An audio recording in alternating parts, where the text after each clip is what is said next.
ان الحمد للہ نحمده ونستعینه ونستغفره ونعوذ باللہ من شرور انفسنا ومن سیئات اعمالنا من يهده الله فلا مضل له ومن يضلله فلا هادي له واشهد ان لا اله الا الله وحده لا شريك له واشهد ان محمدا عبده ورسوله اما بعد فان خير الحديث كتاب الله وخير الهدي هدي محمد صلى الله عليه وسلم وشر الأمور محدثاتها وكل محدثة بدعة وكل بدعة ضلالة وكل ضلالة في النار.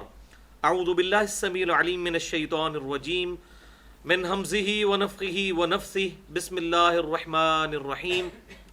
رب اشرح لي صدري ويسر لي أمري واحلل عقدة من لساني يفقهوا قولي. بسم الله الرحمن الرحيم. ان اللہ وملائکتہ یصلون علی النبی یا ایہا الذین آمنوا صلوا علیہ وسلموا تسلیما.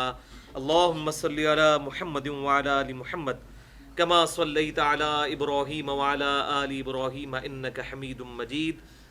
اللہم بارک علی محمد وعلی آل محمد کما بارکت علی ابراہیم وعلی آل ابراہیم انک حمید مجید. الحمدللہ آج 25 اکتوبر 2014 کو ہفتے کے دن قرآن کلاس نمبر 148 میں ہم سورہ یونس کی آیت نمبر 18 سے شروع کریں گے. محرم الحرام 1436 ہجری کا چاند نظر آ چکا ہے اور ابھی مغرب کے بعد سے یکم محرم شروع ہو چکی ہے. اسلامی مہینے کے اعتبار سے نیا قمری سال الحمدللہ شروع ہو چکا ہے. تو سورہ یونس کی آیت نمبر 18 سے شروع کریں گے. اعوذ باللہ السمیع العلیم من الشیطان الرجیم. بسم اللہ الرحمن الرحیم. وَيَعْبُدُونَ مِن دُونِ اللَّهِ، اور یہ عبادت کرتے ہیں اللہ کے علاوہ اور ہستیوں کی. کن ہستیوں کی؟ ما لا یضرہم ولا ینفعہم، جو نہ تو ان کو نفع دے سکتی ہیں نہ نقصان دے سکتی ہیں. یہ ان ہستیوں کو اللہ کو چھوڑ کر ان کی عبادت میں مشغول ہیں جو نہ ان کو نقصان دے سکتی ہیں اور نہ نفع. اور بہانہ کیا بناتے ہیں؟ وَيَقُولُونَ هَؤُلَاءِ شُفَعَاؤُنَا عِندَ اللَّهِ، جب ان سے کہا جاتا ہے کہ اللہ کو پکارو تو وہ کہتے ہیں ہؤلاء شفعاؤنا عند اللہ، کہ ہم ان ہستیوں کو اس لیے مدد کے لیے پکارتے ہیں کہ یہ اللہ کے حضور ہماری سفارش کریں گی. اب اس پر اللہ تعالیٰ کی طرف سے گاڑا فتویٰ ہے کہ تم نے خود سے غیر اللہ کے بارے میں یہ عقیدہ پروپیگیٹ کر دیا ہے کہ ہم یہ لات اور منات اور ان بتوں کی پوجا کرتے ہیں صرف اس لیے کہ یہ اللہ کے حضور ہمارے سفارشی بن جائیں گے. قل اتنبئون اللہ، اے محبوب صلی اللہ علیہ وسلم ان سے فرما دو کیا تم اللہ کو بتانا چاہتے ہو، یہ ٹروتھ ریویل کرنا چاہتے ہو؟ بما لا يعلم فی السماوات ولا فی الارض، کہ جو اللہ تعالی کے علم میں تو نہیں ہے نہ آسمانوں میں اور نہ زمین میں. یعنی اگر کوئی ایسی شے ہوتی تو اللہ کے علم میں تو ہوتی. اللہ کہہ رہا ہے ہمارے علم میں کوئی ایسی شے نہیں ہے کہ ہم نے کسی ہستی کو اس قابل بنایا ہو کہ تم اس بنیاد پر اس کو مشکل کشا اور اپنا حاجت روا مانو کہ وہ ہستی اللہ کے حضور ہماری سفارشی ہے.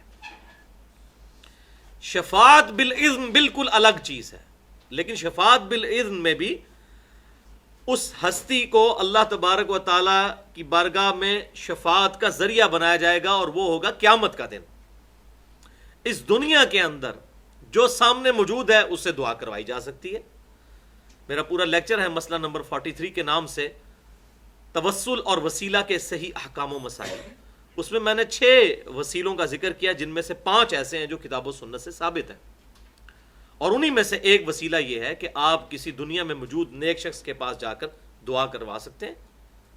صحیح بخاری اور مسلم کی روشنی میں میں نے یہ احادیث بتائیں. اس میں بہرحال جو شخص سامنے موجود نہیں ہے یا وہ فوت ہو چکا ہے اس کو مدد کے لیے نہیں پکارا جا سکتا، یہ سمجھ کے کہ وہ ہمارے نفع اور نقصان کے مالک ہیں. یہاں پر اللہ تعالیٰ کی طرف سے کتنا گاڑا فتویٰ آیا کہ تم اللہ کو یہ بات بتا رہے ہو کہ کوئی ایسی ہستیاں ہیں جو اللہ تعالیٰ کے حضور تمہاری سفارش کریں گی، اور اللہ تعالیٰ کے علم میں زمین و آسمان میں کوئی ایسی شے نہیں ہے. معاذ اللہ، کیا ایسا ہے؟ سبحانہ و تعالی عما یشرکون، پاک ہے وہ ہر اس چیز کے شرک سے جو وہ اس کے ساتھ کرتے ہیں. اللہ تعالیٰ کو کوئی فرق نہیں پڑتا. اللہ تعالیٰ تو اس شرک سے پاک ہے جو لوگوں نے اپنے خود ساختہ نظریات اور ہستیوں کے بارے میں گھڑ لیے ہیں. اب اس حوالے سے بڑی ڈیٹیل میری گفتگو ہے مسئلہ نمبر 3 کے نام سے، دعا صرف اللہ ہی سے. تقریباً 2.25 گھنٹے کی گفتگو ہے.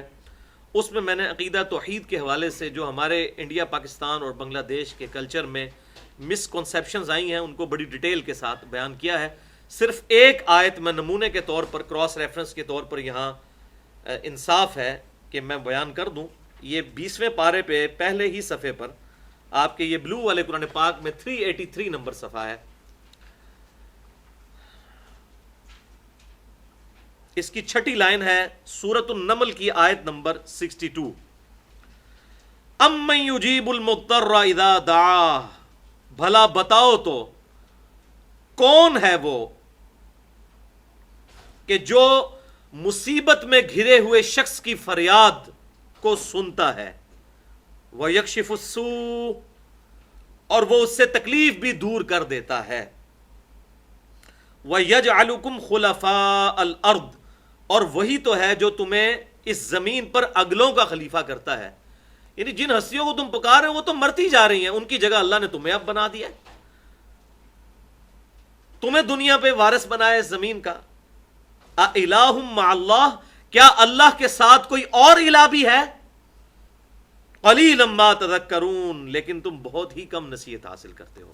تو اس آیت میں واضح طور پر یہ بات آ گئی کہ جسے مصیبت اور پریشانی میں پکارا جائے وہ صرف الہ ہی ہو سکتا ہے، معبود ہی ہو سکتا ہے. امن یجیب المضطر اذا دعا، بھلا بتاؤ وہ کون ہے جو مصیبت میں گھرا ہوا شخص جب مصیبت میں پکارتا ہے تو اس کو پکارتا ہے. وَيَكْشِفُ السُّوءَ، اور وہ اس سے اس کی برائی بھی دور کر دیتا ہے اور تمہیں اگلوں کا اس زمین پر خلیفہ کرتا ہے. اِلَٰهٌ مَّعَ اللَّهِ، کیا اللہ کے ساتھ کوئی اور الہ بھی ہے؟ تو اس آیت کے تحت یہ بات بالکل کلیئر ہو گئی کہ اللہ کے علاوہ کسی بھی اور ہستی کو، چاہے اللہ کے اذن سے یا بغیر اذن کے کسی بھی اعتبار سے یہ سمجھا جائے کہ اس سے دعا مانگی جا سکتی ہے تو گویا اسے معبود بنانے کے ہی مترادف ہے. بالکل کلیئر کٹ آیت ہے یہ. اور اس آیت کا کوئی جواب نہیں. میں ایک دفعہ اہل تشیع کی مجلس میں مجھے انہوں نے بلوایا تو وہاں تقریباً 15-20 لوگ تھے اور ان کے بڑے ایک اچھے اسکالر بھی موجود تھے وہاں پر، اور بڑے انٹلیکچوئل لیول پہ وہ ان کے محدث مانے جاتے ہیں. تو انہوں نے کہا جی میں آپ کے لیکچر سنتا ہوں، مجھے تو اس میں کوئی آر نہیں ہے کہ یا علی مدد نہیں کہنا چاہیے، لیکن یہ جو آپ کہتے ہیں نا یا علی مدد کہنا شرک ہے تو یہ آپ نہ کہا کریں. تو میں نے کہا کیوں؟ وہ کہتے ہیں نہیں کہنا تو نہیں چاہیے لیکن یہ شرک بھی نہیں ہے، آپ یہ کہہ لیں کہ غلط سا لغو سا جملہ ہے جو بولتے ہیں. تو میں نے کہا جی اس کا فیصلہ تو قرآن کرے گا، آپ ذرا یہ جو اپنی گفتگو کی دلیل میں کوئی آیت تو پیش کریں. تو وہ قرآن پاک سے وہ آیت لے کر آئے وَاسْتَعِينُوا بِالصَّبْرِ وَالصَّلَاةِ، نماز اور صبر کے ذریعے اللہ کی مدد چاہو. میں نے کہا اس کا کیا مطلب ہے؟ المدد یا نماز، المدد یا صبر، یہ مطلب ہے؟ یہ تو صحیح وسیلہ ہے کہ نیک اعمال کو اللہ کے حضور وسیلے کے لیے پیش کرو. یہ تو نہیں المدد یا نماز، المدد یا صبر. خاموش ہو گئے. وہ جو دلیل دیں تو میں ان کو کلیئر کٹ، وہ میرا پورا مسئلہ نمبر 3 آپ سن لیں، میں نے اس میں وہ ساری چیزیں، اور میرا ریسرچ پیپر بھی ہے، ریسرچ پیپر نمبر 3 دعا صرف اللہ ہی سے، اس میں وہ سارے چیزیں موجود ہیں. اب وہ ضد پر اڑے رہے، لیکن وہاں جتنے لوگ بیٹھے ہوئے تھے انہوں نے کہا جی بات تو آپ نے بالکل ٹھیک کہی ہے، یہ جتنی دلائل ہمارے عالم صاحب نے پیش کیے یہ سب جو ہے وہ کمزور دلائل ہیں. اب آپ بتائیں آپ کس بنیاد پہ کہتے ہیں کہ جس کو اللہ کے علاوہ مدد کے لیے پکارا جائے تو گویا اسے الہ بنانے کے مترادف ہے؟ تو میں نے پھر سورۃ النمل کی آیت نمبر 20 وہاں پر کھول کر قرآن پاک ہاتھ میں پکڑا ہوا، اور میں نے الحمدللہ کراس ریفرنس کافی دیے، لیکن میں نے سٹارٹ اس سے کیا کہ اب یہ بتائیے یہ تو الہ کی ڈیفینیشن ہے. ایاک نعبد و ایاک نستعین، اے اللہ ہم صرف تیری ہی عبادت کرتے ہیں اور کریں گے، اور صرف تجھی سے مدد مانگتے ہیں اور مانگیں گے. تو کیا عبادت میں کوئی اور شریک ہوتا ہے کہ جی ہم ذاتی عبادت تو اللہ کی کرتے ہیں، عطائی کسی اور کی کرتے ہیں؟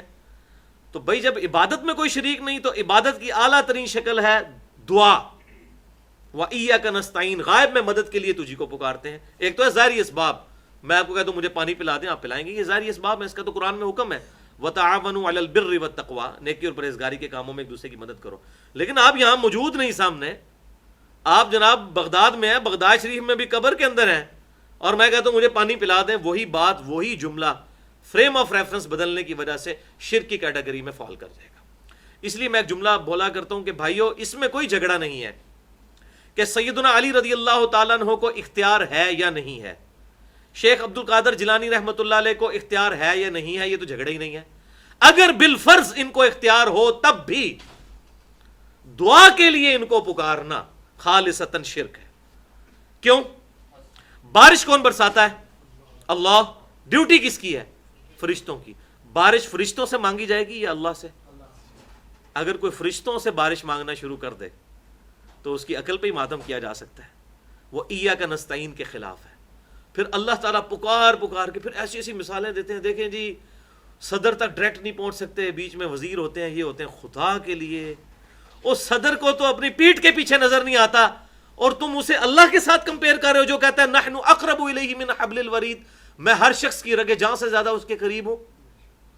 وہ اللہ جو کہتا ہے وَإِذَا سَأَلَكَ عِبَادِي عَنِّي فَإِنِّي قَرِيبٌ، سورۃ البقرہ میں، اے میرے محبوب صلی اللہ علیہ وسلم جب کبھی بھی میرے بندے آپ سے میرے بارے میں پوچھیں تم فرماؤ میں تمہارے بالکل قریب ہوں، اجیب الدعوۃ الداعی اذا دعان، میں ہر پکارنے والے کی پکار کو سنتا ہوں جب وہ مجھے پکارتا ہے۔ اللہ نے تو کبھی پروٹوکول کی بات ہی نہیں کی ہے۔ تو یہ آیت، اس کو میں نے کہا ہے انسانیت کا میگنا کارٹا ہے، جو 17ویں صدی عیسوی کے اندر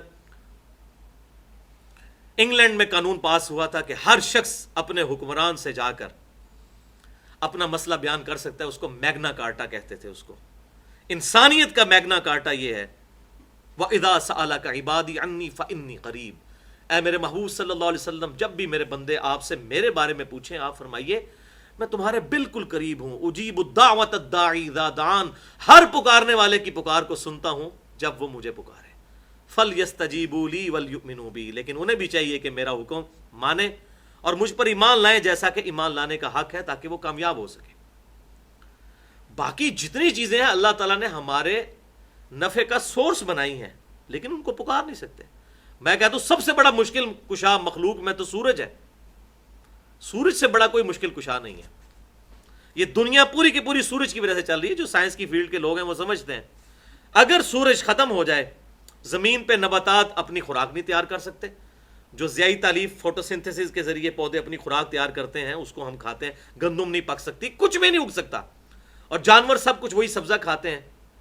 اچھا یہ سورج نہ ہو تو گلیشیئرز نہ پگھلیں، اور ان پگھلنے کی وجہ سے جو پانی دریاؤں میں آتا ہے اور زمین کے نیچے جو سوتوں میں آتا ہے یہ پانی نہ ہم تک پہنچ سکے، ایون بارشیں نہ ہوں، ہوائیں نہ چلیں، سمندر کا پانی ایویپوریٹ ہوتا ہے سورج کی روشنی کی وجہ سے، اور وہی پھر جا کر بادلوں کے ذریعے برف برستی ہے گلیشیئرز کی شکل میں، اور پھر وہاں سے پانی چلتا ہے۔ یہ دنیا کا سارا نظام، آپ کوئی چیز سوچیں دنیا پہ ہواؤں کا چلنا، موسموں کا بدلنا، زندگی کا وجود، سب کا سب سورج کی وجہ سے ہے۔ تو میں کیا کہوں گا المدد یا سورج، اللہ کو مدد کے لیے پکاریں۔ یہ تو اللہ تعالیٰ نے ذریعے بنائے ہیں۔ تو اگر کسی مخلوق کو اللہ نے ذریعہ بنایا ہے، اس کا قطعاً یہ مقصد نہیں ہے کہ اس کو پکارنا شروع کر دیا جائے، قطعاً۔ اور یہ بھی ذریعے صرف ہمیں ظاہر پہ نظر آ رہے ہیں۔ اس کو آپ اسی طریقے سے سمجھ لیں جیسے آپ پنکھا آن کرنے کے لیے سوئچ دباتے ہیں نا، تو کوئی بے وقوف ہی ہوگا جو یہ سمجھے گا کہ سوئچ ذریعہ ہے اس پنکھے کو چلانے کا۔ اس پنکھے کو چلانے کا ذریعہ تو اصل میں وہ بجلی ہے جو اندر جاتی ہے، وہ سپارک ہے، اور وہی کائنات کی ہر چیز کے پیچھے اللہ کا سپارک ہے، کن فیکون۔ فرشتے کچھ نہیں کر سکتے، کوئی مخلوق کچھ نہیں کر سکتی، اللہ تعالیٰ کا امر کن ہے پیچھے۔ صرف ہمیں بظاہر یہ ساری چیزیں نظر آ رہی ہوتی ہیں، لیکن پیچھے ہر چیز میں اللہ تعالیٰ کا امر کن ہے، جس کی وجہ سے ہر چیز اللہ تعالیٰ کے بنائے ہوئے قوانین کی، فزیکل فینومینا آف نیچر کی پابند ہے، اور اللہ تعالیٰ اس کا کوئی پابند نہیں، جب کبھی چاہے نبیوں کے لیے اس کو توڑ بھی سکتا ہے. حضرت موسیٰ علیہ السلام کے لیے سمندر چاک ہوا، ان کے لیے راستہ بن گیا. ان کے ہاتھ میں آسا ہوتا تھا لکڑی کا، وہ پھینکتے تھے، وہ اژدہا بن جاتا تھا. فزیکلی تو یہ امپاسبل ہے، سائنٹیفکلی امپاسبل ہے کہ آپ پلانٹ کنگڈم کو اینیمل کنگڈم میں بدل دیں، لکڑی کو بدل دیں آپ اژدہا کے اندر. امپاسبل. لیکن اللہ کے لیے نہیں ہے. اللہ تعالیٰ جب چاہے، لیکن یہ روزانہ نہیں ہوتا. ایک ہی دفعہ حضرت ابراہیم علیہ السلام کے لیے آگ ٹھنڈی ہوئی ہے، اس کے بعد کسی کے لیے نہیں ہوئی ہے. کتنے صحابہ ہیں جو آگ میں جلائے گئے ہیں، وہ ایک ہی معجزہ ہے جو ہو گیا. ان کو بنیاد بنا کے اور یہ اپنے بابوں کے قصے کہانیاں بیان کرنا اور جھوٹ کے پلندے بیان کرنا، یہ بالکل غلط ہے. اگر یہ چیزیں ہونی ہوتی تو صحابہ کرام کے ساتھ ہو جاتی. میں نے کئی دفعہ بتایا ہے کہ حضرت میر معاویہ رضی اللہ تعالیٰ نے کئی دفعہ حضرت عمر سے اجازت مانگی تھی کہ آپ مجھے بیڑی بیڑا بنانے کی اجازت دیں. تو حضرت عمر نے جب مشورہ کیا تو پتہ چلا کہ جب یہ کشتی ڈوبتی ہے تو وہ تو سب لوگ ہی مر جاتے ہیں. تو حضرت عمر نے کہا میں تو اس کی قطعی اجازت نہیں دے سکتا، مسلمانوں کی جان رسک پہ ڈالوں. پھر حضرت عثمان غنی رضی اللہ تعالیٰ کے دور میں دوبارہ انہوں نے کوشش کی تو انہوں نے اجازت دی. حضرت عمر کے تو دماغ میں کہیں نہیں تھی یہ بات کہ جناب کوئی پانی پہ بھی چل سکتا ہے یا ہواؤں میں اڑ سکتا ہے. یہ ان کے دماغ میں بھی کہیں باتیں نہیں تھی. وہ انبیاء کے ساتھ کوئی معجزات ہوئے اور وہ بھی لوگوں کو منوانے کے لیے کہ ان پر ایمان لے کر ہے. ادروائز یہ کرامت کا یہ کانسیپٹ نہیں ہے. اسلام میں کرامت کا صرف یہ کانسیپٹ ہے کہ آپ اللہ سے دعا کریں اور اللہ تعالیٰ آپ کے لیے کوئی معاملہ آسان کر دے. That's all. اس کے علاوہ کچھ نہیں ہے. یہ بھی سیدنا عمر رضی اللہ تعالیٰ عنہ پہ میرا لیکچر ریکارڈ ہے، مسئلہ نمبر 65، چونکہ ذوالحجہ کے آخری عشرے میں ان کی شہادت ہوئی. تو یہ یکم محرم جو مشہور ہے، یہ دنیا کی کسی کتاب میں نہیں لکھا ہوا، نہ ضعیف روایت نہ صحیح. یہ صرف پاکستان کے ماڈرن خوارج نے 10 محرم کے واقعے کو ڈائلیوٹ کرنے کے لیے حضرت عمر کا یکم محرم یوم شہادت، یہ میرا چیلنج ہے اس ویڈیو کی وساطت سے کہ دنیا کی کسی کتاب میں کوئی ضعیف سند دکھا دیں کہ یکم محرم کو حضرت عمر کی شہادت ہوئی ہو. ذوالحجہ ختم ہونے سے پہلے حضرت عثمان کی بیعت بھی کی جا چکی تھی. ذوالحجہ کے آخری عشرے میں سیدنا عمر فاروق رضی اللہ تعالیٰ کی شہادت ہوئی ہے. ان کے بارے میں جو انہوں نے دریائے نیل کو خط لکھ دیا، یہ کر دیا وہ کر دیا. خدا کے لیے ایسے کام ہونے لگ پڑے تو دنیا تو بقدر ایفٹ ہے. ایک نگاہ ماری طے کر دیتا. اچھا نبی صلی اللہ علیہ وسلم کے تو 4 دانت مبارک غزوہ احد میں شہید ہوئے ہیں، کوئی نگاہ نہیں ماری. تو دنیا بقدر ایفٹ ہے. کبھی کبھار اللہ تعالیٰ چاہتا ہے تو کسی کے لیے کوئی معجزہ، لیکن کرامت صرف دعا ہوتی ہے کہ آپ دعا کریں اللہ تعالیٰ آپ کی قبول کر لے. اس کے لیے نہ داڑھی شرط ہے نہ نمازیں شرط ہیں. جب چاہے اللہ تعالیٰ کسی کے لیے وہ کرامت کر سکتا ہے. کوئی بھی کرامت ہو سکتی ہے. وہ ایسی کرامت ہوگی، مثال کے طور پر آپ کی خواہش تھی، کوئی آپ کو پرانا میٹرک کا دوست یاد آیا سالوں بعد اور اچانک اسی دن اس سے ملاقات ہوگی، یہ کرامت ہوگی. آپ کا کھیر کھانے کو دل کر رہا تھا، آپ کسی دوست کو ملنے کے لیے گئے، اس نے لا کے کھیر سامنے رکھ دی، یہ کرامت. باقی کوئی اپنے ہاتھ میں لے لے ایسا کبھی نہیں ہوتا. ہمارا چیلنج ہے کوئی کر کے بتائے. آج تو میڈیا کا دور ہے، بڑی تیزی سے لوگ گمراہ ہو رہے ہیں. بریکٹس میں لوگ کہتے ہیں نا لوگ بڑی تیزی سے گمراہ ہو رہے ہیں قرآن حدیث پڑھ پڑھ کے. تو اس وقت تو ضرورت ہے یہ سارے بابے سامنے آئیں اور جیو نیوز والوں کو اور سما والوں کو اور اے آر وائی والوں کو اور آج ٹی وی والوں کو اور ایکسپریس والوں کو بلا کر کہیں کہ یہ سارے لوگ گمراہ ہو رہے ہیں، دیکھو ہم یہ کر کے دکھانے لگے ہیں. کریں نا، ہم پرانوں کی باتیں کریں گے وہ کنفرم نہیں کوئی کر سکتا. اس لیے کہ جو مرضی جھوٹ ملاتے جائیں اس کا تو کوئی اینڈ ہی نہیں ہے. اب کریں نا جب ضرورت ہے. اس وقت ضرورت ہے نا کہ لوگ تیزی کے ساتھ گمراہ ہو رہے ہیں. اصل یہ ہے کہ بھائی اسی طریقے سے باتیں مشہور کر دیں. آپ کے یہ جیلم شہر میں آپ کو بتاؤں، یہ سلمان پارس مزار ہے ادھر دریائے جیلم کے بالکل کنارے، یہاں سے تقریباً 1 کلومیٹر 1.5 کلومیٹر بنتا ہے. 92 میں آپ کو پتا ہے بڑا سیلاب آیا یہاں پر، اور پورے جہلم میں جو ان کے ماننے والے ہیں ان میں یہ بات مشہور ہے کہ جی پانی نہیں وڑیا جی ہوتے. حالانکہ اس دربار کی صفائی میں نے خود کی ہوئی ہے. قبر بھی پوری کیچڑ میں لت پت تھی اور 6-7 مہینے تک تقریباً 3-4 فٹ وہ کیچڑ کا نشان پورے مزار کے اندر رہا ہے. اس کے بعد انہوں نے سفیدی کرائی ہے. لیکن ادھر بیٹھے ہوئے لوگوں کو اب بھی شرم نہیں آتی ہے کہ وہ یہ بتائیں پبلک کو کہ نہیں ایسا نہیں ہوا تھا. لیکن وہاں مجھے پانی نہیں بڑھیا اون واڑ کے دسنے اسی کٹ کے دسو تسی. اس طرح نہیں ہوتا بھائی، کبھی بھی ایسا نہیں ہوتا. اللہ تعالیٰ نے دنیا بقدر ایفرٹ بنائی ہے. کبھی کبھار کوئی ایسے معاملات ہوں، انبیاء کے ساتھ ضرور معجزے ہوتے ہیں. کرامت کا زیادہ کانسیپٹ دعا کی قبولیت ہے. کسی کو اولاد نہیں ہو رہی، اللہ تعالیٰ سے دعا کی، اللہ تعالیٰ، اور وہ کرامت کسی مسلمان کے ساتھ بھی ہو سکتی ہے، کسی غیر مسلم کے ساتھ بھی اللہ تعالیٰ اس کی بھی کوئی خواہش پوری کر سکتا ہے۔ قرآن پاک میں کئی آیات موجود ہیں، ہم ان کو ڈھیل دیتے ہیں اور ان کو دنیا میں بھی نعمتیں عطا کرتے ہیں۔ بات کہاں سے کہاں نکل گئی؟ تو اللہ تعالیٰ فرما رہا ہے کہ ہم اس شرک سے بری ہیں جو یہ اللہ کے ساتھ منسوب کرتے ہیں۔ وَمَا كَانَ النَّاسُ إِلَّا أُمَّةً وَاحِدَةً، اب وہ بات آ رہی ہے کہ شروع میں تو سب ہی موحد اور توحید پرست تھے۔ وَمَا كَانَ النَّاسُ إِلَّا أُمَّةً وَاحِدَةً، اور نہیں تھے لوگ مگر ایک ہی امت شروع میں۔ فَاخْتَلَفُوا، لیکن پھر انہوں نے اختلاف کیا، سب اپنی نیچر پہ تھے، ایک اللہ کے ماننے والے۔ وَلَوْلَا كَلِمَةٌ سَبَقَتْ مِن رَبِّكَ، اور اگر تیرے رب کی طرف سے یہ بات طے نہ ہو چکی ہوتی، لَقُضِيَ بَيْنَهُمْ فِي مَا فِيهِ يَخْتَلِفُونَ، تو کب سے ان کے اختلاف کا فیصلہ کر دیا جاتا جو یہ آپس میں اختلاف کرتے ہیں۔ یعنی اللہ نے یہ بات طے کر دی ہے کہ یہ حساب کتاب کا جو دن ہے یہ قیامت کا دن ہے، یا مرنے کے بعد ہی حساب کتاب ہوگا۔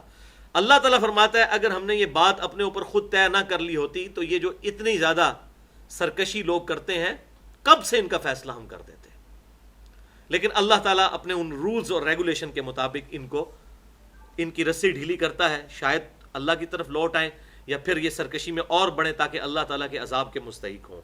وَلِعَوْذُ بِاللَّهِ تَعَالَى وَيَقُولُونَ لَوْلَا أُنزِلَ عَلَيْهِ آيَةٌ مِّن رَبِّهِ، اور یہ مشرکین عرب کہتے ہیں کہ اس نبی صلی اللہ علیہ وسلم پر ان کے رب کی طرف سے کوئی معجزہ کیوں نہیں نازل ہوا۔ اب یہ منہ مانگے وہ معجزے تھے، 9 معجزات ہیں جن کا ذکر سورہ بنی اسرائیل میں آتا ہے کہ اے نبی تم آسمان پہ چڑھ کے بتا دو ہمیں، یا تمہارے لیے کوئی باغ ہو جس میں نہریں بہتی ہوں، اور تم آسمان پہ چڑھنا بھی نہیں مانیں گے، وہاں سے کتاب ہمارے سامنے فزیکلی لے کر اترو، اور اس قسم کے فزیکل فینومینا آف نیچر کو توڑنے والے وہ معجزات مانگا کرتے تھے۔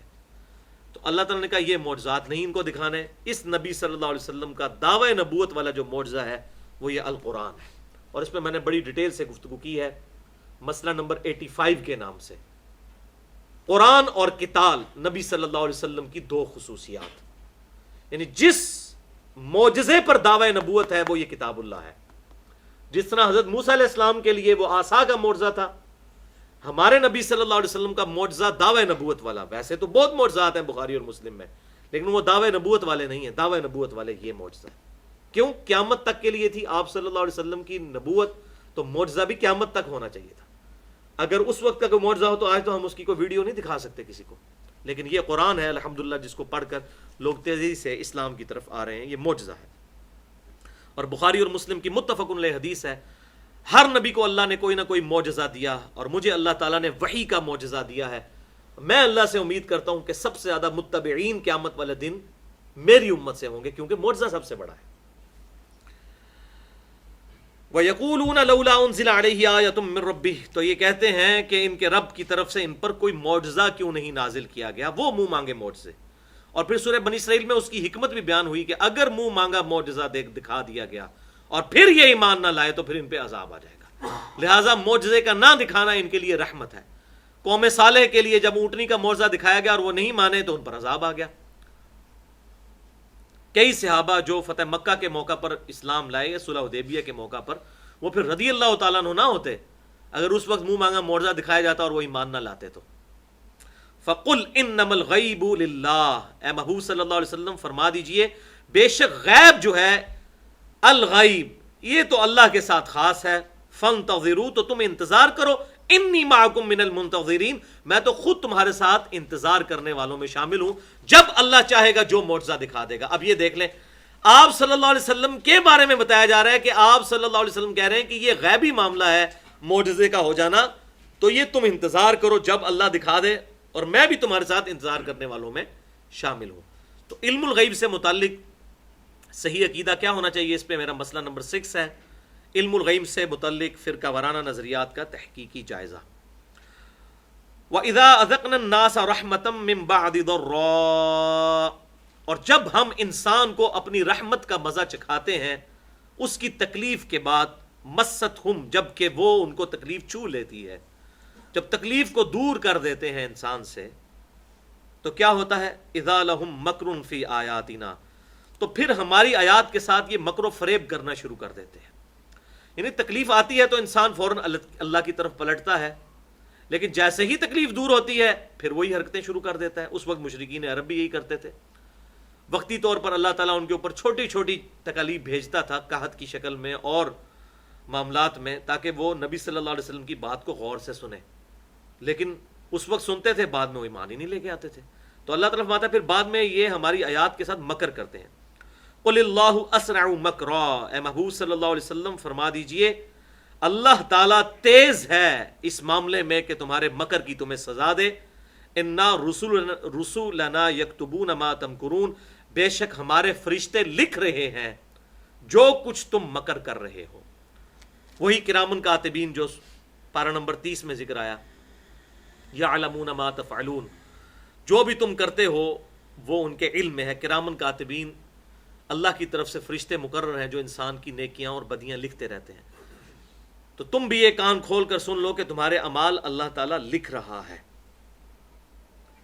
اور اس کے اندر وہ دھمکی پوشیدہ ہے کہ یہ سارے کے سارے معاملات نوٹ ہو رہے ہیں. اگر آج تمہیں دنیا کی زندگی میں بدلہ نہیں مل رہا ان چیزوں کا تو یہ نہ سمجھنا کہ تمہاری کھلی چھٹی ہے، بلکہ اللہ تعالیٰ کی طرف سے پکڑ ہونے والی ہے.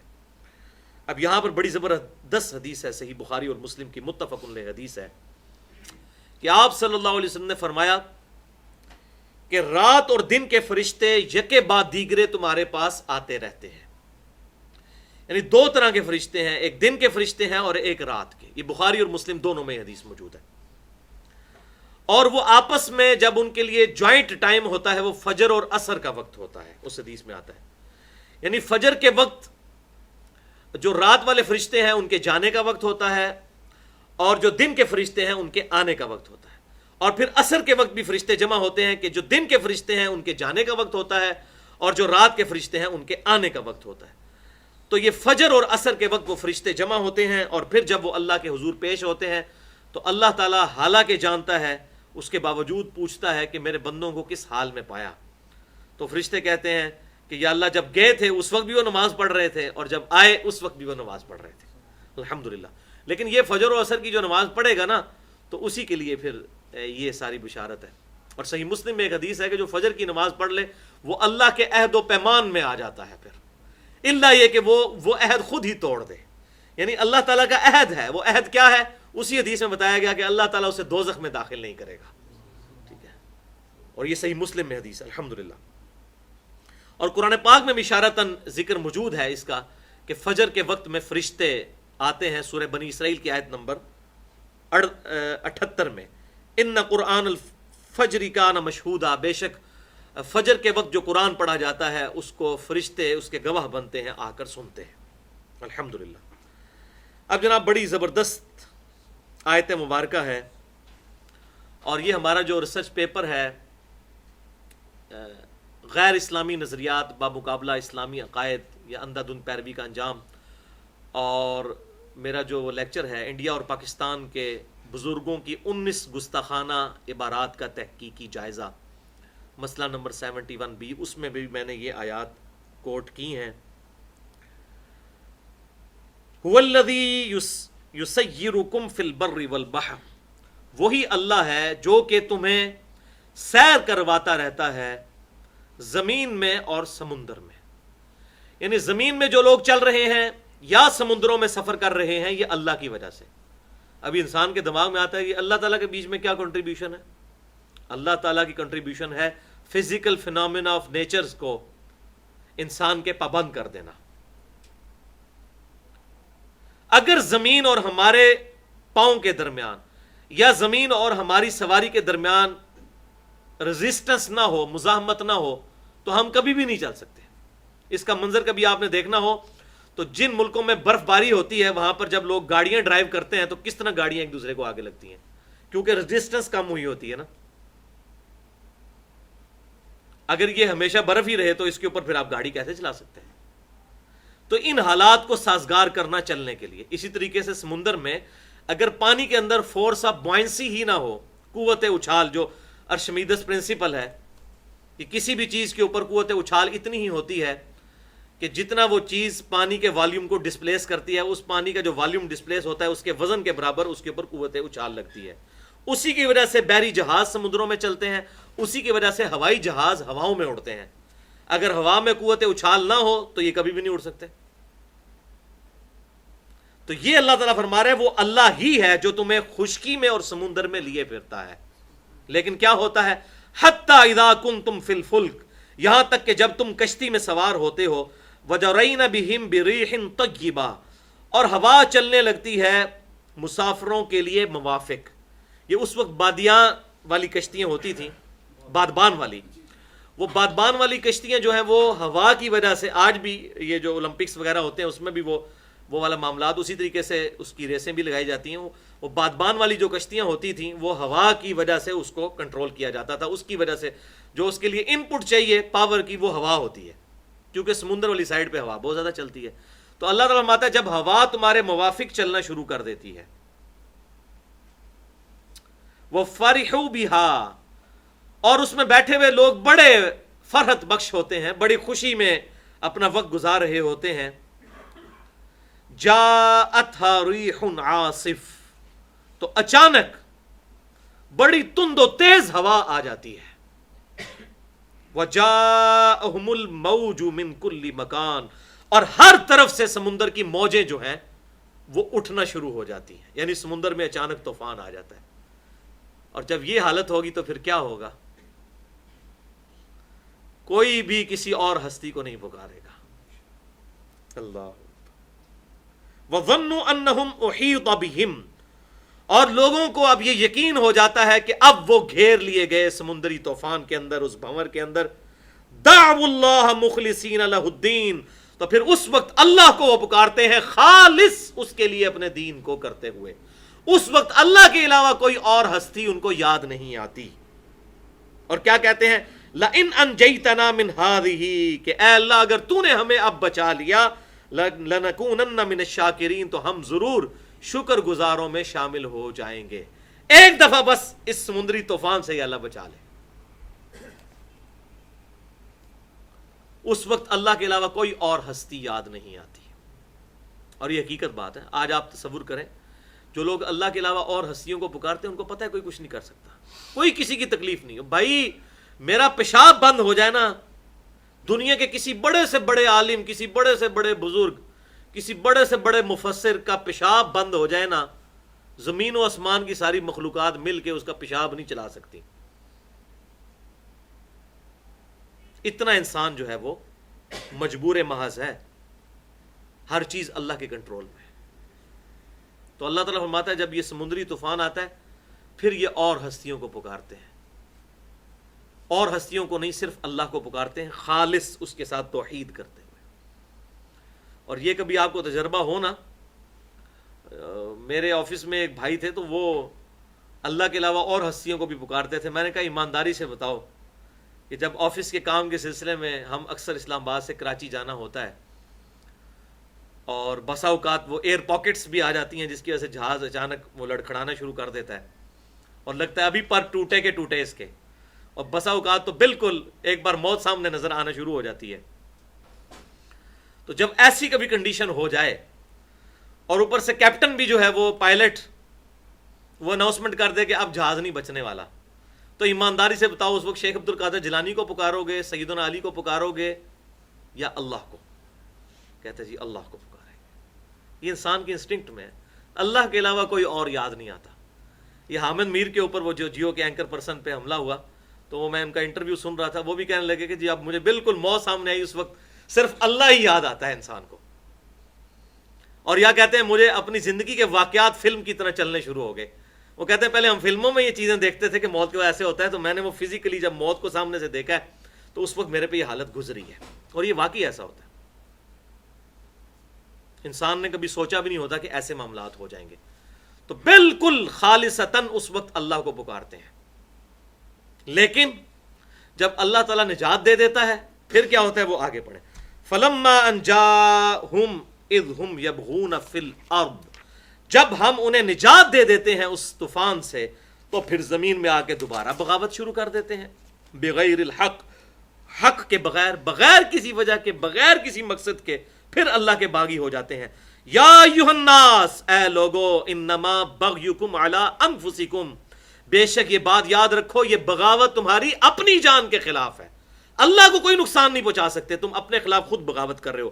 متاع الحیات الدنیا، یہ دنیا کا چند جو ہے وہ لطف ہے جو اٹھا لو، ثم الینا مرجعکم، بالآخر تمہیں مر کے تو ہمارے پاس ہی آنا ہے۔ اگر آج تمہیں سمندری طوفان سے بچا لیا ہے ہم نے، تو کب تک زندہ رہو گے؟ الٹیمیٹلی ہمارے پاس آؤ گے، کب تک یہ بغاوت کی زندگی گزارو گے؟ فَنُنَبِّئُكُم بِمَا كُنتُمْ تَعْمَلُونَ، پھر ہم تمہیں بتا دیں گے جو کچھ بھی تم دنیا میں اعمال کیا کرتے تھے۔ جب اللہ کے حضور پیشی ہوگی تو اللہ تبارک و تعالیٰ یہ سارے معاملات کھول کر انسان کو بیان کر دے گا۔ اسی کانٹیکسٹ میں ایک بڑا زبردست واقعہ ہے۔ سیدنا اکرمہ بن ابی جہل رضی اللہ تعالیٰ عنہ کا، جو سنن نسائی میں موجود ہے، انٹرنیشنل نمبرنگ کے مطابق 4068 نمبر حدیث ہے سنن نسائی کے اندر۔ واقعہ کچھ یوں ہے کہ جب سورۃ التوبہ کی آیات نازل ہوئیں کہ اب مشرکین عرب کے لیے 4 مہینے کا ٹائم ہے، یا تو اسلام قبول کریں یا جزیرہ نما عرب چھوڑ کر چلے جائیں، ادروائز ان کو قتل کیا جائے گا، اللہ کی طرف سے عذاب استیصال آئے گا، چونکہ 23 سالہ نبی کی دعوت مکمل ہو چکی۔ اب جب دعوت مکمل ہو چکی ہے اس کے بعد عذاب تو آتا ہے اگر کوئی ایمان نہ لائے تو۔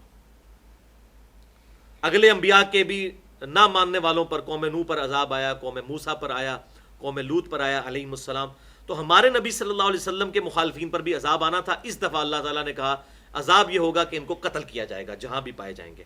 تو 4 مہینے کا ٹائم ہے، یا ایمان لے آئیں، ادروائز عرب کی سرزمین چھوڑ کر چلے جائیں، یہاں پر یہ زندہ نہیں رہ سکتے، اللہ کا عذاب ان پر آئے گا۔ تو اکرمہ بن ابی جہل یہ اسلام کے بڑے مخالفین میں سے تھے، ابو جہل کے بیٹے۔ یہ ان چند لوگوں میں سے تھے کہ جن لوگوں نے فتح مکہ کے دن بھی آ کر مقابلہ کرنے کی کوشش کی تھی، جبکہ سب لوگوں نے ہتھیار ڈال دیے تھے، یعنی ان کا غصہ نہیں ٹھنڈا ہوتا تھا کہ میرے باپ کو قتل کیا گیا ہے بدر میں۔ بہرحال جب انہیں اپنی موت سامنے نظر آئی تو یہ مکہ شریف چھوڑ کر بھاگ گئے سمندری سفر میں۔ اور یہ 4 بندے ایسے تھے جن کے بارے میں اتنے سخت الفاظ تھے آپ صلی اللہ علیہ وسلم کے۔ اکرمہ بن ابی جہل پہلے نمبر پہ، دوسرے نمبر پر عبداللہ بن خطل، تیسرے نمبر پر مقیس بن سبابہ، اور چوتھے نمبر پر عبداللہ بن سعد ابی سرہ۔ یہ 4 بندوں کا آپ صلی اللہ علیہ وسلم نے نام لیا اور کہا کہ اگر یہ غلاف کعبہ میں بھی چھپے ہوئے ہونا تو کعبے کی حرمت کا خیال نہیں کرنا، ان کو وہاں پر بھی قتل کرنا ہے۔ یہ اتنے بڑے اللہ کے دشمن ہیں۔ حالانکہ خانہ کعبہ حرم ہے، وہاں پر آپ کسی کے اوپر تلوار نہیں چلا سکتے، لیکن یہ ایسے 4 بڑے دشمن ہیں کہ آپ صلی اللہ علیہ وسلم نے فرمایا اگر غلاف کعبہ میں بھی چھپ کر پناہ لینا، وہاں بھی ان کا لحاظ نہیں کرنا۔ اور یہی ہوا، ان میں سے یہ جو عبداللہ بن خطل تھا یہ خانہ کعبے کے غلاف میں چھپ گیا، وہاں پر صحابہ نے اسے قتل کر دیا۔ دوسرا تھا مقیس بن سبابہ، اس کو بازار میں پکڑ کر صحابہ نے اس کو قتل کر دیا۔ اور یہ جو اکرمہ بن ابی جہل تھے یہ جو ہے وہ مکے سے بھاگ گئے سمندری سفر میں، اور پھر وہی معاملہ ہوا جو ہم نے یہ سورہ یونس کی آیت نمبر 22 اور 23 میں پڑھا کہ ہر طرف سے سمندری موجیں دوڑی ان کے اوپر اور تیز ہوا چلنی شروع ہو گئی۔ اب جو مشرکین عرب تھے وہاں پر، وہ وہاں پر اللہ کو پکارنا شروع ہو گئے، یا اللہ بچا لے، یا اللہ بچا لے۔ تو اکرمہ بن ابی جہل نے کہا کہ تم زمین پر تو لات اور منات اور اپنے بتوں اور اپنے بابوں اور بزرگوں کو پکارتے تھے، اور یہاں پر ان کو کیوں نہیں پکار رہے؟ انہوں نے کہا یہ جو مصیبت ہم پہ آئی ہے نا، یہ صرف اللہ ہی ٹال سکتا ہے۔ بھائی جی، پیشاب صرف اللہ ہی کھول سکتا ہے، کوئی بزرگ نہیں کھول سکتا۔ جو لوگ کہتے ہیں نا جناب کہ فلاں بندے نے سمندر روکا ہوا ہے، میں چیلنج کرتا ہوں لائیں دنیا کا سب سے بڑا کوئی بزرگ ہے، میں اس کو 2 جگ نمک والا پانی پلا کر اس کی شرمگاہ آگے سے باندھتے ہیں اور اس کو کہتے ہیں اپنا پیشاب روک کے بتا، کوئی نہیں روک سکتا، سب جھوٹ ہے، اور سب کو پتا ہے پیشاب نہیں کوئی اپنا روک سکتا۔ سمندر کہاں سے؟ سمندر کے سائز کے نہیں لوگوں کو پتا کہ سمندر روکا جا سکتا ہے کہ نہیں۔ یہ باتیں جتنی مرضی کرتے ہیں وہ پرانے وہ لکھتے آئے اسی طریقے سے جھوٹ آگے چل رہا ہے۔ نہیں تو میں کہہ رہا ہوں ابھی تو بڑی ضرورت ہے، اس وقت وہ سامنے کہتے ہیں نہیں بزرگ ولیوں سے خالی دنیا خالی نہیں ہوتی ہے، جن کو یہ ولی سمجھتے ہیں۔ حالانکہ ہمارے نزدیک قرآن کی ڈیفینیشن کے تحت ہر کلمہ گو اہل قبلہ اللہ کا دوست ہے۔ قرآن تو 2 کہتا ہے، یا ولی الشیطان یا ولی اللہ۔ سورۃ البقرہ کی آیت نمبر 256 جا کے گھر پڑھ لیجئے گا، آیت الکرسی سے اگلی آیت۔ مسلمان سارے اللہ کے ولی ہیں، ہاں باقی ولی کامل وہ دنیا میں کوئی نہیں بتا سکتا کسی کے بارے میں، وہ اللہ کے علم میں ہے. کیوں؟ وہ بریلویوں کا ولی ہو تو دیوبندی کہتے ہیں مشرک، دیوبندیوں کا ولی ہو تو بریلوی کہتے ہیں گستاخ رسول، اور خدا نہ خواستہ اہل حدیث کا ہو تو کہتے ہیں پہلے سے امام حنیفہ کا مقلد کریں پھر ولی مانیں گے، اور شیعہ کا ہو تو کہتے ہیں ان کو تو علماء نے ویسے ہی فارغ کر دیا، اور شیعہ اہل سنت کے بارے میں ہی کہتے ہیں. تو ولی تو فرقوں کے ہوتے ہیں، اللہ کے نہیں، فرقوں کے. اسی لیے ولی کہتے ہیں، یہ اچھا کرتے ہیں، ولی اللہ نہیں کہتے، کہتے ہیں ولی نے، بڑے پہنچے ولی نے. میں کہتا ہوں ولی کہا کریں، ولی اللہ نہ کہا کریں. یہ اللہ کے ساتھ خاص ہے کہ اللہ کے علم میں ہے کہ کون ولی اللہ ہے. انسان کو تو نہیں پتا، اللہ کو پتا ہے. دعوے لوگ کرتے ہیں، وہ کرنے دیں ان کو، وہ تو انشاءاللہ جب مریں گے تو پتہ چل جائے گا کہ کون ولی ہے اور کون نہیں ہے. تو انہوں نے کہا کہ تم اپنے ان لات منات، ان بتوں کو اور ان ہستیوں کو نہیں پکارتے. انہوں نے کہا جی وہ یہاں نہیں کام آ سکتے، سمندری طوفان سے صرف اللہ ہی نجات دے سکتا ہے. اکرمہ بن ابی جہل نے کہا اے اللہ اگر تو نے مجھے نجات دی آج تو میں تیرے نبی کے ہاتھ میں ہاتھ دے کر اسلام قبول کر لوں گا، ایک دفعہ مجھے بچا لے. مجھے پوری زندگی ان لوگوں نے دھوکے میں رکھا. یہی بات تو خشکی پہ آپ صلی اللہ علیہ وسلم کرتے ہیں کہ ایک اللہ سے ہونے کا یقین اپنے دلوں میں پیدا کرو، ایک اللہ کو پکارو. یہ سمندروں میں آ کر یہ بھی اسی اللہ کو پکارتے ہیں. اب یہ بھی بات پتہ چلی، یہ پبلک مشہور کیا جی وہ اللہ نو نہیں سن مندے. وہ بھائی مندے سن اللہ نو، اللہ نو کیوں نہیں سن مندے؟ اللہ نو نہ مندے ہوندے تو حضور صلی اللہ علیہ وسلم کے والد محترم کا نام عبداللہ ہوتا. خدا کے لیے عقل سے کام لیں، اللہ کا نام ان میں رواج موجود تھا. قرآن پاک جگہ جگہ کہتا ہے کہ اللہ کو مانتے ہیں لیکن ساتھ اور ہستیوں کو شریک ٹھہراتے ہیں. وہ ایتھیسٹ نہیں تھے، منکرین خدا نہیں تھے، اللہ کو مانتے، کہتے تھے اوپر ایک بھگوان، اوپر ایک اللہ اور نیچے یہ سارے یہ ہیں. اور انہی بزرگوں کے نام پہ انہوں نے دیوی اور دیوتاؤں کی بت بھی بنائے ہوئے تھے. تو اکرمہ بن ابی جہل نے کہا یا اللہ ایک دفعہ مجھے بچا لینا تو میں حضور کے ہاتھوں میں ہاتھ دے کر اسلام قبول کر لوں گا. اللہ کیا کرنا ہوا، بچ گئے. آئے، جیسے ہی اترے فوراً بھاگ کر آپ صلی اللہ علیہ وسلم کی خدمت میں حاضر ہوئے اور قربان جائیں رحمت للعالمین صلی اللہ علیہ وسلم کے، امام کائنات، سید الاولین والآخرین، شفیع المذنبین، رحمت للعالمین، سیدنا و مولانا امام اعظم محمد رسول اللہ صلی اللہ علیہ وسلم نے ساری دشمنیاں بھلا کر اکرمہ کا اسلام قبول کر لیا. الحمدللہ. اور پھر انہوں نے اسلام اپنا کیسا ثابت کیا؟ جنگ یرموک میں، جس میں رومن امپائر گری، دنیا کی سب سے بڑی سپر پاور، اس میں 3 بڑے جرنیل تھے، ابو عبیدہ ابن جراح، خالد ابن ولید اور یزید بن ابی سفیان. حضرت میر معاویہ رضی اللہ عنہ کے بڑے بھائی یزید بن ابی سفیان، یزید بن معاویہ نہیں. اور چوتھا اگر کوئی ان کے ساتھ بڑا جرنیل تھا تو اکرمہ بن ابی جہل تھے. اور اسی جنگ یرموک میں یہ شہید بھی ہو گئے. تھوڑا سا عرصہ انہوں نے اسلام میں گزارا، 5-6 سال، اور پھر اللہ تعالیٰ نے ان کی شہادت بھی قبول کر لی رضی اللہ تعالیٰ عنہ. اللہ تعالیٰ کی کروڑوں رحمتیں ہوں ان پر. کہاں ابو جہل اور کہاں ان کا بیٹا اکرمہ بن ابی جہل رضی اللہ تعالیٰ عنہ. تو یہ تینوں کا حال چوتھے بندے کا سنیں، وہ تھا عبداللہ بن سعد ابی سرح. یہ حضرت عثمان غنی رضی اللہ تعالیٰ عنہ کا رشتہ دار تھا. اسی سنن نسائی 4068 نمبر حدیث میں چلتا ہے. اور یہ حضور کا کاتب وحی تھا، مرتد ہوا ہوا تھا.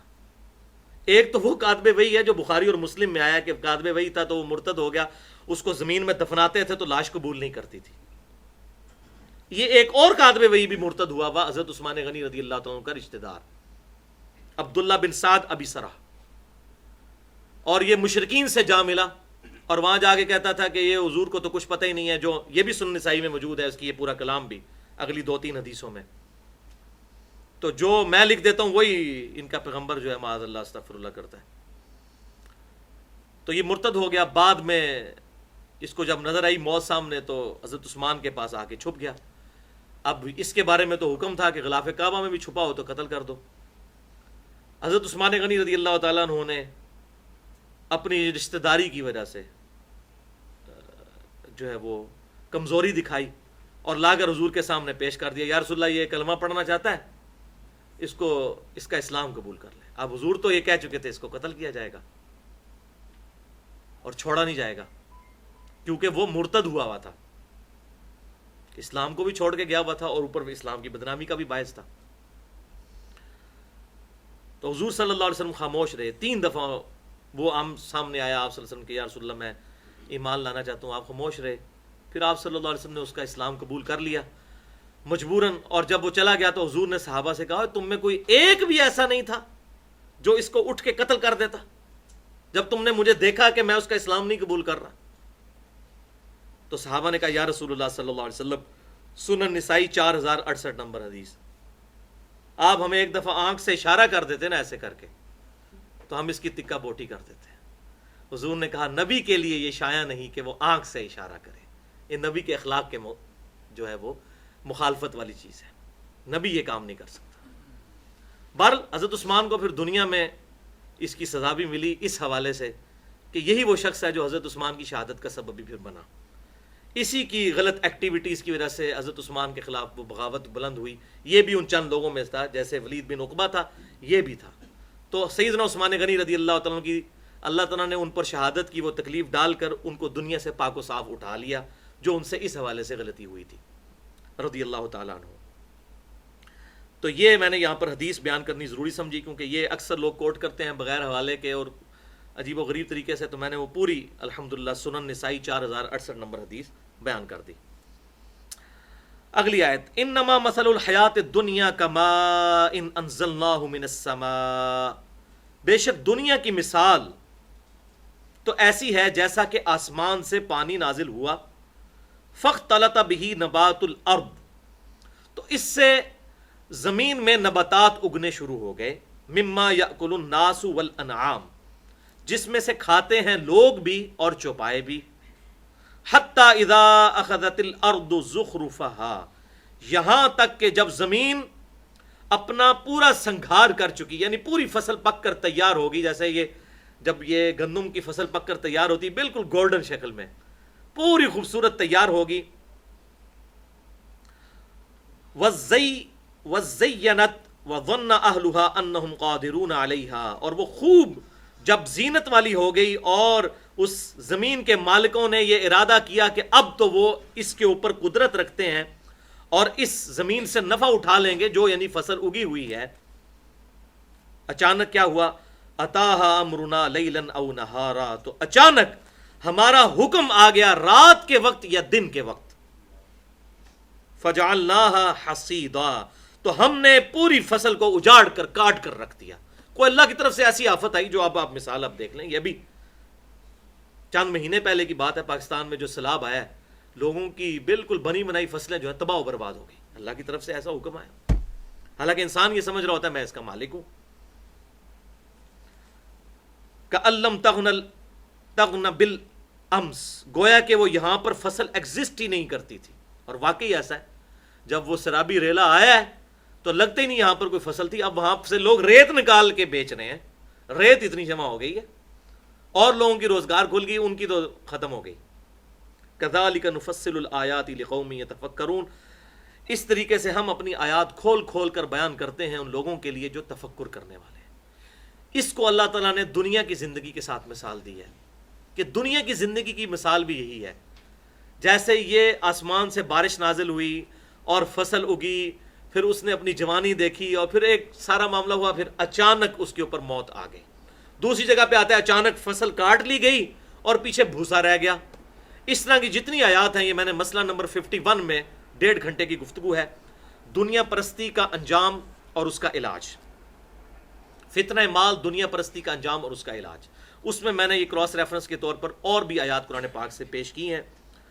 بہرحال یہاں پر اللہ تعالیٰ نے مثال دی ہے کہ انسان کا جو لائف سائیکل ہے اور پلانٹ کا لائف سائیکل، وہ آپس میں ملتے جلتے ہیں۔ جس طرح وہ بھی پہلے بیج اور پھر اس میں سے کومپل نکلی اور پھر وہ ایک پودا تیار ہوا یا ایک درخت ہوا، پھر آہستہ آہستہ اس پہ بھی موت آ جاتی ہے، اس طریقے سے انسان بھی دنیا میں اپنی زندگی گزار کر اور یہی سمجھتا ہے میں پورے جوبن پہ ہوں، اچانک اس کو موت آ دمکتی ہے۔ واللہ یدعو الی دار السلام، اور اللہ تعالیٰ تو تمہیں بلاتا ہے سلامتی کے گھر کی طرف، یعنی یہ دین کا راستہ الٹیمیٹلی سلامتی کا گھر جنت تک لے جانے والا ہے۔ وَيَهْدِي مَن يَشَاءُ إِلَىٰ صِرَاطٍ مُسْتَقِيمٍ، اور جسے چاہتا ہے صراط مستقیم تک رہنمائی عطا فرما دیتا ہے۔ لیکن یہ یاد رکھیے گا کہ یہ جان بوجھ کے اللہ تعالیٰ نہیں کرتا، وَالَّذِينَ جَاهَدُوا فِينَا لَنَهْدِيَنَّهُمْ سُبُلَنَا، جو لوگ ہماری راہ میں کوشش کریں گے ہم ان کے لیے اپنی راہیں کھولیں گے۔ اور آگے اس کا ذکر بھی آ جائے گا، لِلَّذِينَ أَحْسَنُوا الْحُسْنَى وَزِيَادَةٌ، اور ان کے لیے کہ جنہوں نے نیک اعمال کیے ان کے لیے نیک جزا ہے، بلکہ اللہ تعالیٰ اپنی رحمت سے اور جزا دے دے گا۔ وَلَا يَرْحَقُ وُجُوهَهُمْ قطر ولا ذلہ، اور قیامت والے دن ان کے چہروں پر نہ تو رسوائی ہوگی اور نہ ذلت کا غبار وغیرہ ہوگا۔ اولئک اصحاب الجنہ، یہ ہیں اہل جنت، ہم فیہا خالدون، وہ اس میں رہیں گے ہمیشہ ہمیشہ۔ اب سائملٹینیس کنٹراسٹ آ رہا ہے دوستیوں کا ذکر، والذین کسبوا السیئات، اور وہ لوگ جنہوں نے برے اعمال کیے، جزاء سیئۃ بمثلھا، تو ان کی برائی کی سزا بھی اس کی مثل ملے گی، جو کچھ انہوں نے کیا وہ اپنے کرتوت بھگتنے پڑیں گے۔ وترہقہم ذلہ، اور ان پر ذلت چھا جائے گی، ما لہم من اللہ من عاصم، اللہ کے عذاب سے اس وقت کوئی بچانے والا ان کو نہیں ہوگا۔ کأنما اغشیت وجوہہم قطعا من اللیل مظلما، اور ان کے چہرے ایسے ہوں گے جیسا کہ وہ تاریک رات کے ذریعے ڈھانپ دیے جائیں ان کے چہرے، اس طریقے سے ان کے چہروں پر سیاہی چھا رہی ہوگی، والعیاذ باللہ۔ اولئک اصحاب النار، یہ ہیں آگ والے، ہم فیہا خالدون، وہ رہیں گے اس میں ہمیشہ ہمیشہ۔ ویوم نحشرہم جمیعا، اور ہم ان سب کو قیامت والے دن اکٹھا کریں گے، ثم نقول للذین اشرکوا، اور پھر ان کو جو اللہ کے علاوہ اور ہستیوں کو شریک ٹھہرایا کرتے تھے ان سے پوچھیں گے، مکانکم، کہ تم اپنی جگہ پر ٹھہرے رہو، انتم وشرکاؤکم، تم بھی اور تمہارے وہ شریک بھی، وہ ہستیاں بھی جن کے بارے میں تمہارا یہ زوم تھا تمہیں بچا لیں گی، تم دونوں تو ذرا ایک جگہ رکو نا۔ فَزَيَّلْنَا بَيْنَهُمْ، تو اللہ تعالیٰ ان کے آپس کے رشتے منقطع کر دے گا۔ وَقَالَ شُرَكَاؤُهُمْ مَا كُنْتُمْ إِيَّانَا تَعْبُدُونَ، تو ان کے وہی ہستیاں جن کو وہ مشکل کشا سمجھ کے پکارا کرتی تھیں اور وہ اللہ کے ساتھ شریک ان کو ٹھہرایا کرتے تھے، وہ کہیں گے کہ تم ہماری عبادت تو نہیں کیا کرتے تھے، ہمارا تو تمہارے سے کوئی تعلق ہی نہیں ہے۔ فَكَفَى بِاللَّهِ شَهِيدًا بَيْنَنَا وَبَيْنَكُمْ، تو اللہ ہی کافی ہے تمہارے اور ہمارے درمیان گواہ۔ ان کننا عن عبادتکم لغافلین، بے شک ہم تو تمہاری عبادت سے غافل تھے، تم ہمیں پکارتے رہے ہو۔ شیخ عبد القادر جیلانی کہیں گے، سیدنا علی کہیں گے، ہمیں تو پتہ ہی نہیں تھا تم ہمیں پکارتے رہے ہو۔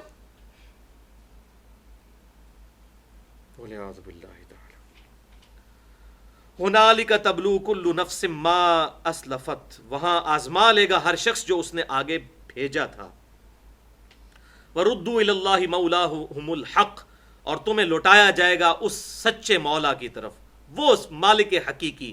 وضل عنہم ما کانوا یفترون، اور گم ہو جائیں گے ہر وہ جن کے بارے میں وہ افطرا باندھا کرتے تھے کہ ادھر تو یہ ہو جائیں گے، تو ادھر وہ آ جائیں گے، تو ادھر۔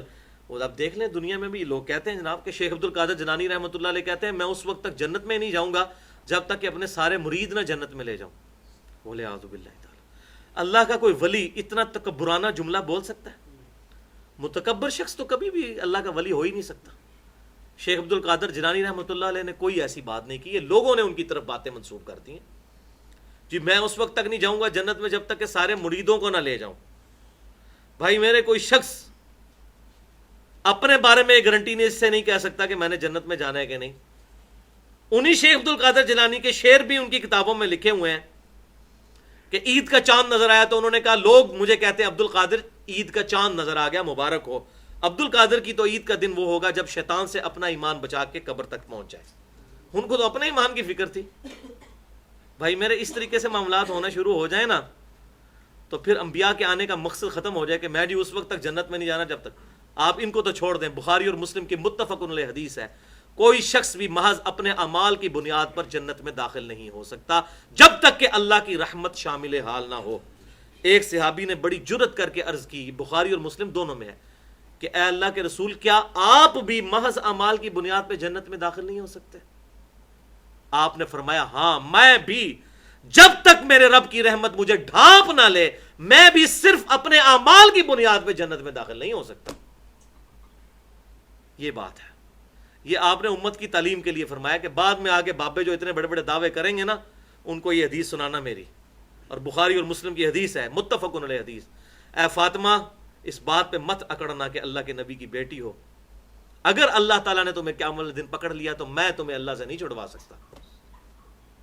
حالانکہ وہ ڈیفینیٹلی جنتی عورتوں کی سردار ہیں، یہ ان کو نہیں ہمیں سنایا جا رہا تھا کہ بھائی میرے جن کو گارنٹیاں ملی ہوئی ہیں نا ان کو بھی بتایا جا رہا ہے کہ اعمال کے ساتھ معاملات طے ہونے ہیں، اللہ کی رحمت بھی اعمال بھی دونوں پیرلل میں۔ جیسے دنیا میں بھی کسان جب محنت کر کے بیج بوتا ہے تبھی تو بارش کی رحمت آتی ہے تو اس میں سے فصل نکلتی ہے. اگر کوئی بیج ہی نہ بوئے تو جتنی مرضی بارش اس پہ ڈالیں وہاں تو جھاڑ جھنکار ہی نکلے گا, گھاس ہی اگے گی, فصل کبھی نہیں اگ سکتی. تو اعمال کا بیج بوئیں گے, پھر اللہ کی رحمت ہوگی تو انشاءاللہ تعالیٰ دونوں چیزیں مل کے تو انسان کے جنت میں جانے کے اسباب بن جائیں گے انشاءاللہ تعالیٰ. قل من یرزقکم من السماء والارض, اے محبوب صلی اللہ علیہ وسلم ان سے پوچھئے کہ بتاؤ کون آسمان اور زمین میں تمہیں رزق دیتا ہے. اب یہ کن سے پوچھو؟ کافروں سے. اب یہاں پہ جو ہمارے جاہل علماء نے یہ پھیلا دیا, نہیں جی وہ تو اللہ کو نہیں مانتے تھے تو اس لیے قرآن کی آیات تو بتوں کے بارے میں ہے, یہ ہمارے بارے میں نہیں ہے, تو پورا قرآن ہی پھر انہوں کے بارے سے ساڑھے والی تو ہے ہی نہیں ہے. نان سینس بات ہے یہ تو. بالکل اس طریقے سے ہے جیسے کوئی ٹریفک سگنل پہ کھڑا ہوا سپاہی کہے کہ یہ جو ٹریفک کے قوانین ہے نا یہ تمہارے لیے ہیں, اگر تم نے سگنل توڑا نا تو تم پہ لگیں گے. تو ہم تو اس کو پھر ننگی بات کریں گے, بھائی میرے تم تو اس کے امین ہو اس ٹریفک کے قوانین کے, تم پہ تو ڈبل جرمانہ ہونا چاہیے اگر تم ٹریفک سگنل توڑتے ہو. تو مسلمان وہی جرم کرے جن جرموں کو اللہ تعالیٰ کافروں کے لیے ٹانٹ کا ذریعہ بنا رہا ہے, ان کے لیے تانے کا, تو مسلمان تو بڑا مجرم ہے. تو اے نبی ان سے پوچھو بتاؤ رزق کون آسمان اور زمین میں تمہیں دیتا ہے. امن یملک السمع والابصار, کون ہے تمہارے کانوں اور آنکھوں کا مالک. ومن یخرج الحی من المیت, کون ہے جو مردے کو نکالتا ہے زندہ کو نکالتا ہے مردہ میں سے. ویخرج المیت من الحی, اور نکالتا ہے مردہ کو زندہ میں سے. ومن یدبر الامر, اور کون ہے جو سارے کاموں کا انتظام کرتا ہے. فسیقولون اللہ, تو یہ مشرکین عرب آپ سے کہیں گے اللہ ہی کرتا ہے.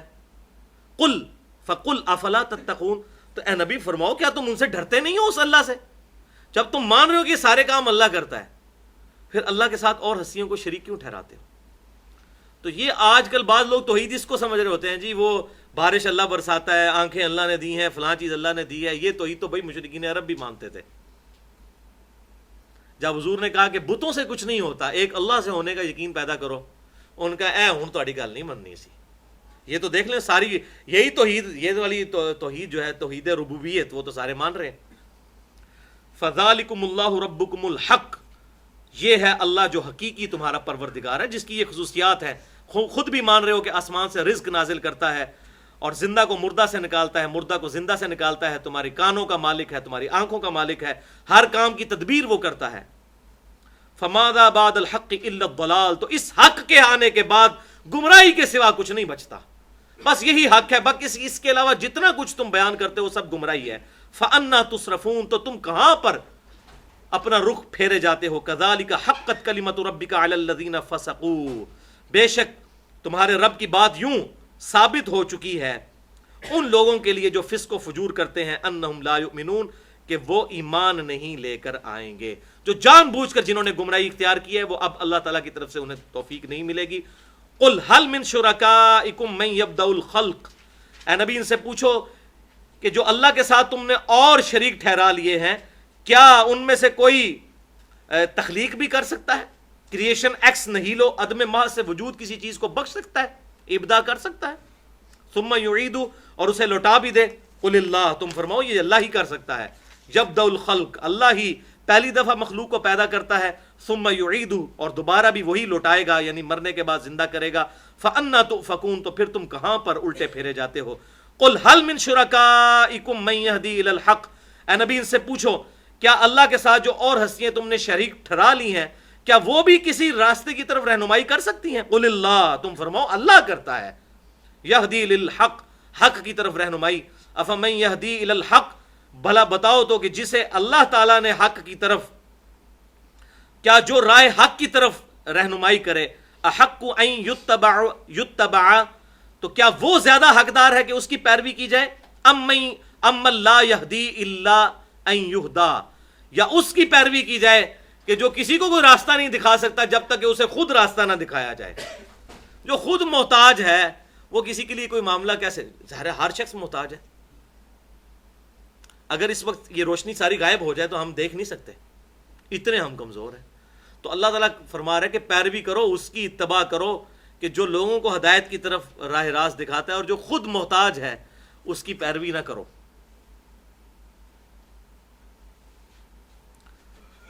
فما لکم کیف تحکمون، تو تمہیں کیا ہوا ہے، کیسے حکم لگاتے ہو۔ اب اصل ان کا جرم آ گیا، وما یتبع اکثرهم الا ظنا، اور اکثر لوگ تو پیروی نہیں کرتے مگر اپنے گمان کی۔